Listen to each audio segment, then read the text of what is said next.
വയനാട് മുണ്ടക്കൈ ഉരുൾപൊട്ടൽ ദുരന്ത ഭൂമിയിൽ രക്ഷാദൌത്യം 5-ാം നാളും ഊർജിതം. ചൂരൽമല, മുണ്ടക്കൈ, ചാലിയാർ മേഖലയിൽ തെരച്ചിൽ പുരോഗമിക്കുന്നു. ദുരന്തത്തിൽ മരിച്ചവരുടെ എണ്ണം 343ആയി. മുഖ്യമന്ത്രി പിണറായി വിജയൻ 1 ലക്ഷം രൂപയും ഭാര്യ ടി കമല 33,000 രൂപയും മുഖ്യമന്ത്രിയുടെ ദുരിതാശ്വാസ നിധിയിലേക്ക് സംഭാവന നൽകി. തിരിച്ചറിയാത്ത മൃതദേഹങ്ങൾ സംസ്കരിക്കുന്നതിന് മാർഗനിർദ്ദേശം പുറപ്പെടുവിച്ചു. വിവരങ്ങളുമായി മുണ്ടക്കയിൽ നിന്നും സച്ചിൻ ചേരുകയാണ്. സച്ചിൻ, മരണസംഖ്യ ഉയരുന്നത് വലിയ ആശങ്ക സൃഷ്ടിക്കുന്നു, വേദന സൃഷ്ടിക്കുന്നു. പക്ഷേ തെരച്ചിൽ കാര്യക്ഷമമായി തന്നെ പുരോഗമിക്കുമ്പോൾ ഇന്നത്തെ ദിവസത്തെ സമഗ്ര വിവരങ്ങൾ എങ്ങനെയാണ്? അസിത, ഇന്നും തിരച്ചിൽ കാര്യക്ഷമമായി നല്ല രീതിയിൽ തന്നെ ശക്തമായ തിരച്ചിലായിരുന്നു ഇന്ന് രാവിലെ മുതൽ മുണ്ടക്കൈ മേഖലയിൽ ഉണ്ടായിരുന്നത്. അതിന്റെ ഭാഗമായിട്ടുള്ള ഏകദേശ തിരച്ചിൽ ഇപ്പോൾ വൈകിട്ട് 5 മണിയോടുകൂടി അവസാനിപ്പിച്ചിട്ടുണ്ട്.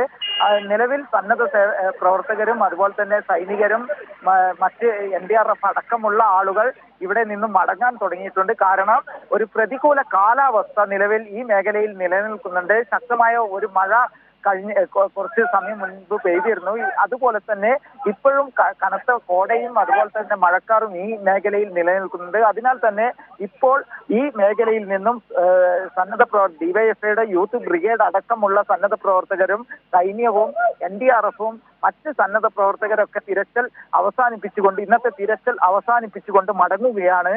നിലവിൽ ഈ മേഖലയിൽ നിന്നും വലിയ രീതിയിലുള്ള പരിശോധനയിൽ ഇപ്പോൾ വൈകിട്ട് പോലും നടന്ന മേഖല, അതായത് ഈ മുണ്ടക്കൈ മേഖലയിലെ നിരവധി മണ്ണുകൾ അടിഞ്ഞ മേഖലയിലൊക്കെ നിരവധി പരിശോധനകൾ നടത്തി. അവിടെ നിന്നൊന്നും ഒന്നും കണ്ടെത്താൻ വേണ്ടി സാധിച്ചിട്ടില്ല. ചെറിയ 2 ആട്ടിൻകുട്ടികളുടെ ഒരു മൃതശരീരം മാത്രമാണ് കണ്ടെത്തിയത്. അതിൽ നിന്നും ഇന്നത്തെ തിരച്ചിൽ ഏകദേശം അവസാനിപ്പിച്ചിട്ടുണ്ട്. കാരണം പ്രതികൂല കാലാവസ്ഥ തിരച്ചിൽ ഉദ്യോഗസ്ഥരെയും അതുപോലെ തന്നെ മറ്റ് പ്രവർത്തകരെയും പ്രതികൂലമായി ബാധിക്കുന്നുണ്ട്. അതിനാൽ തന്നെ ഉന്നത ഉദ്യോഗസ്ഥർ ഈ സുരക്ഷാ ഭീഷണി ഉള്ള പ്രദേശങ്ങളിൽ, കാരണം വലിയ കല്ലുകളും പാറകളും അതുപോലെ തന്നെ മരങ്ങളൊക്കെ വന്നടിഞ്ഞ ഭാഗങ്ങളിലൊക്കെ ശക്തമായ രീതിയിൽ ഒരു വെള്ളത്തിന്റെ ഒഴുക്കും ശക്തിപ്പെട്ടിട്ടുണ്ട്. അതിനാൽ തന്നെ ഈ മേഖലയിൽ ഒരു സുരക്ഷാ ഭീഷണി നിലനിൽക്കുന്നുണ്ട്. അതിനാൽ എല്ലാ പ്രവർത്തകരോടും ഇവിടെ നിന്നും കയറി വരാനാണ് ഉന്നത ഉദ്യോഗസ്ഥർ നിർദ്ദേശം നൽകിയത്. കഴിഞ്ഞ ദിവസങ്ങളെ അപേക്ഷിച്ച് തെരച്ചിലിന് അല്പം കൂടി അനുകൂലമായ കാലാവസ്ഥ ഇന്ന് ഉച്ചവരെ ഉണ്ടായിരുന്നു. ഉച്ചയ്ക്ക് ശേഷമാണ് ഈ മഴ തുടങ്ങുന്നത്. പക്ഷെ നോക്കൂ സച്ചിൻ, ഇന്നലെ വരെ സോണുകളായി തിരിച്ചുള്ള പരിശോധനയായിരുന്നെങ്കിൽ ഇന്ന് പോക്കറ്റുകളായി തിരിച്ച് കൂടുതൽ സൂക്ഷ്മ മേഖലകളിലേക്ക് കൂടി ചെല്ലുന്ന തരത്തിലായിരുന്നു കാര്യങ്ങളുടെ ക്രമീകരണം. അത് ഇന്നത്തെ തെരച്ചിലിൽ എത്രമാത്രം ഗുണം ചെയ്തിട്ടുണ്ട് സച്ചിൻ? അസിത, തീർച്ചയായും കഴിഞ്ഞ ദിവസങ്ങളിലാണ് ഈ സോണുകൾ തിരിച്ചുള്ള തിരച്ചിലുകൾ ആരംഭിച്ചത്. കാരണം കഴിഞ്ഞ ദിവസം മുഖ്യമന്ത്രിയുടെ അധ്യക്ഷതയിൽ കളക്ടറേറ്റിൽ ചേർന്ന യോഗത്തിലാണ് ഇത്തരത്തിലൊരു തീരുമാനമെടുത്തത്. ഇതിന്റെ ഭാഗമായിട്ടാണ് സോണുകൾ തിരിച്ചുള്ള തിരച്ചിലുകൾ ആരംഭിച്ചത്. ഇന്ന് അത് കുറച്ചുകൂടെ കേന്ദ്രീകരിച്ചുകൊണ്ട് മൈക്രോ കേന്ദ്രങ്ങളാക്കി തിരിച്ചുകൊണ്ടുള്ള ഒരു തിരച്ചിലും നടന്നു.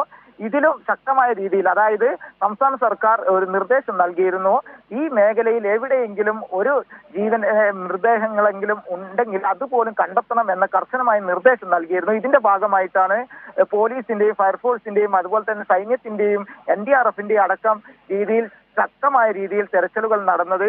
ഇന്നത്തെ തിരച്ചിലും വ്യാപകമായി തന്നെയാണ് ഉണ്ടായിരുന്നത്. കാരണം JCBകളും ഹിറ്റാച്ചികളും അടക്കം എത്തി ഈ മേഖലയിൽ മണ്ണടിഞ്ഞ പ്രദേശങ്ങളിലൊക്കെ ശക്തമായ രീതിയിൽ പരിശോധന നടത്തിയിട്ടുണ്ട്. സൂക്ഷ്മമായ ഈ ചില മേഖലകളിൽ മനുഷ്യന്റെ സാന്നിധ്യമുണ്ട് എന്ന ഒരു സൂചന പോലും ഉള്ള ഭാഗങ്ങളിൽ പോലും വലിയ രീതിയിൽ തിരച്ചിൽ നടത്തി. ഇന്നിപ്പോ വൈകിട്ടോടുകൂടെ പ്രതികൂല കാലാവസ്ഥയാണ് ഈ മേഖലയിൽ ഉണ്ടായിക്കൊണ്ടിരിക്കുന്നത്. കാരണം ശക്തമായ കോടയും അതുപോലെ തന്നെ മഴയും ഇടവിട്ടുള്ള മഴയും ഈ മേഖലയിൽ പെയ്യുന്നുണ്ട്. അതിനാൽ തന്നെ പുഴയിലെ നീരൊഴുക്കും ശക്തിപ്പെട്ടിട്ടുണ്ട്. അത് ഈ തിരച്ചിൽ നടത്തുന്ന ആളുകൾക്ക് അടക്കം ഒരു ഭീഷണിയാകും. അതിനാൽ ഉന്നത ഉദ്യോഗസ്ഥരും അതുപോലെ തന്നെ സൈന്യത്തിന്റെ അടക്കം ഉന്നത മേധാവികൾ നിർദ്ദേശം നൽകിയതിന്റെ ഭാഗമായി ഇന്ന് വൈകിട്ട് ഇപ്പോൾ 5 മണിയോടുകൂടെ തിരച്ചിൽ അവസാനിപ്പിച്ചുകൊണ്ട് എല്ലാവരും മടങ്ങുകയാണ്. അസിത, സച്ചിൻ, ഇനിയും 200-ലേറെ പേരെ കണ്ടെത്താനുണ്ട് എന്നുള്ള വിവരങ്ങൾ വരുന്നുണ്ടല്ലോ സച്ചിൻ. വരും ദിവസങ്ങളിലെ പരിശോധന ഇപ്പോൾ ചാലിയാർ പുഴ കേന്ദ്രീകരിച്ച് നടക്കുന്നത്, ആ ഭാഗങ്ങളിൽ നിന്ന് കൂടുതൽ മൃതദേഹം കണ്ടെത്തുന്നു. ഇവിടെ ഇനിയും മണ്ണും ചെളിയൊക്കെ മൂടിക്കിടക്കുന്ന പ്രദേശങ്ങളുണ്ട്. അവിടങ്ങളിലൊക്കെ എങ്ങനെയായിരിക്കും സച്ചിൻ വരും ദിവസങ്ങളിലുള്ള തെരച്ചിൽ? ഇന്നും ശക്തമായ തിരച്ചിൽ തന്നെയായിരുന്നു. നേരത്തെ പറഞ്ഞതുപോലെ തന്നെ ഈ 6 സോണുകളായി തിരിച്ചുള്ള തിരച്ചിൽ തന്നെയാണ് ഇനി മുന്നോട്ട് പോവുക. അതിൽ മൈക്രോ സോണുകളായി തിരിച്ചുകൊണ്ട് ഓരോ ചെറു സംഘങ്ങളായി തിരിച്ചുകൊണ്ടുള്ള ഒരു തിരച്ചിൽ ക്രമീകരണവും ഏർപ്പെടുത്തിയിട്ടുണ്ട്. അതിന്റെ കൂടുതൽ കാര്യങ്ങൾ ഈ സംസ്ഥാന സംസ്ഥാന സർക്കാർ 4 മന്ത്രിമാരെ ഉപസമിതിയെ നിയമിച്ചിട്ടുണ്ട്. അവരാണ് ഇവിടെ പ്രവർത്തനങ്ങൾ ഏകോപിപ്പിച്ചുകൊണ്ടിരിക്കുന്നത്. ആ 4 മന്ത്രിമാർ മുഴുവൻ സമയവും ഈ മേഖലയിൽ എത്തിക്കൊണ്ടുള്ള തിരച്ചിൽ വിവരങ്ങൾ തേടിയതിനു ശേഷം കൃത്യമായ ഏകോപനം നടത്തിക്കൊണ്ടുള്ള ഒരു തിരച്ചിലാണ് ഈ മേഖലയിൽ നടത്തുന്നത്. അതിൽ പ്രധാനമായി എടുത്തു പറയേണ്ടത് ഈ നാട്ടിലെ യുവജന സംഘടനകളുടെ ഒരു സാന്നിധ്യം തന്നെയാണ്. കാരണം ഡിവൈഎഫ്ഐ യൂത്ത് ബ്രിഗേഡ് അടക്കമുള്ള പ്രവർത്തകർ രാവും പകലും എന്ന് ഇല്ലാതെ ഈ മേഖലയിൽ തിരച്ചിൽ നടത്താൻ സൈന്യത്തോടൊപ്പം അതുപോലെ തന്നെ NDRF സംഘത്തിനൊപ്പം പോലീസിനൊപ്പം മറ്റ് സംഘങ്ങൾക്കൊപ്പം ഊർജ്ജസ്വലരായി ഇവിടെ പ്രവർത്തിക്കുന്നുണ്ട്. അത് പ്രതികൂല കാലാവസ്ഥയെ അവഗണിച്ചുകൊണ്ടാണ് ഇത്തരത്തിലുള്ള പ്രവർത്തനങ്ങൾ ഇവിടെ നടത്തിക്കൊണ്ടിരിക്കുന്നത്. അവരുടെ ജീവന് പോലും ഒരു സുരക്ഷിതത്വം അല്ലാത്ത മേഖലകളിൽ സാഹസികമായി എത്തിക്കൊണ്ടുള്ള ഒരു പ്രവർത്തനം നടത്തുന്നുണ്ട്. ഈ മേഖലയിൽ മാത്രമല്ല, അവസാനത്തെ സോണായ ചാലിയാറിലടക്കം നിരവധി ജീവനുകൾ കുടുങ്ങിക്കിടക്കുന്നുണ്ട് എന്ന ഒരു കണ്ടെത്തലുണ്ട്. അതിനാൽ തന്നെ ചാലിയാറിന്റെ വിവിധ ഭാഗങ്ങളിൽ വിവിധ സംഘങ്ങളായി തിരിഞ്ഞുകൊണ്ട് കോസ്റ്റ് ഗാർഡിന്റെയും അതുപോലെ തന്നെ മറ്റ് ഹെലികോപ്റ്ററിന്റെ അടക്കം സാന്നിധ്യത്തിൽ റഡാർ അടക്കം ഉപയോഗിച്ചുള്ള തിരച്ചിലുകളും ഹെലികാം അടക്കം ഉപയോഗിച്ചുള്ള തിരച്ചിലുകളും ഇന്നും ശക്തമായി നടന്നുകൊണ്ടിരുന്നു. ഇനിയുള്ള വരും ദിവസങ്ങളിലും ഇത്തരത്തിലുള്ള ശക്തമായ തിരച്ചിൽ നടക്കും. കാരണം 60% തിരച്ചിൽ ഇന്നലെ പൂർത്തിയായെന്നും മുഖ്യമന്ത്രി തന്നെ വ്യക്തമാക്കിയിരുന്നു. അതിനാൽ തന്നെ ഈ മേഖലയിൽ എവിടെയൊക്കെ